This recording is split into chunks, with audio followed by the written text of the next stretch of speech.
औरंगजेब आणि फडणवीस सारखेच। काँग्रेस प्रदेशाध्यक्ष हर्षवर्धन सपकाळ काय बोलून गेले?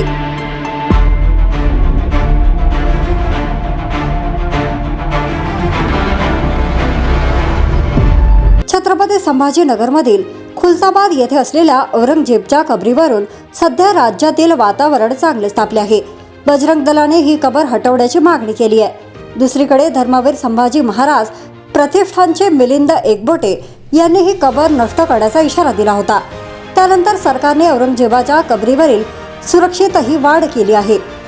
एका बाजूला हे कबरीचे प्रकरण तापलेले असतानाच काँग्रेसचे प्रदेशाध्यक्ष हर्षवर्धन सपकाळ यांनी मुख्यमंत्री देवेंद्र फडणवीस यांच्यावर सडकून टीका केली आहे।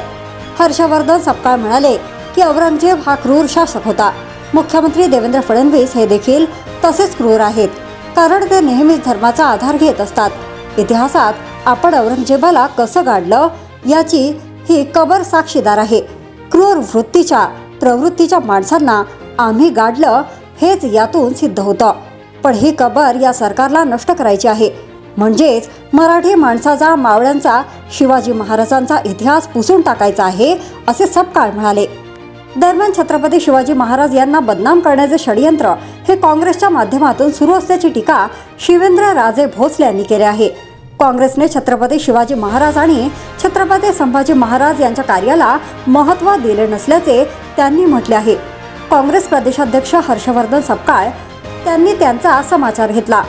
शिवाजी महाराजांचा अपमान होत असेल तर तुम्ही राजीनामा द्यावा, असे म्हणत त्यांनी शिवेंद्रराजे भोसले यांच्यावर निशाणा साधला। तुम्ही ज्या पक्षात राहिलेला आहात तो पक्ष शिवाजी महाराजांच्या विचारांच्या विरोधात आहे। तुम्ही या पक्षात राहू नये, असेही हर्षवर्धन सपकाळ यांनी म्हटले आहे। हर्षवर्धन सपकाळ पुढे म्हणाले की टोळ्या एकत्र येऊन स्थापन झालेले हे सरकार आहे, गँग ऑफ सरकार। या सरकारमध्ये मानपानाचा खेळ आहे। महाराष्ट्राच्या राजकारणात आम्हाला महाविकास आघाडी करताना अडचणी आल्या, पण आम्ही महाराष्ट्राचं मूळ तत्व जपलं। पण महाराष्ट्राची सद्भावना लयाला नेण्याचं काम भाजपने केलं। खोक्या रिटर्न्स, नवीन खोक्या जन्माला आलाय। या अगोदर 50 कोटी एकदम ओके असं ऐकलं होतं। कोकणातील सामाजिक स्वास्थ्य भाजपाकडून बिघडवले जात आहे।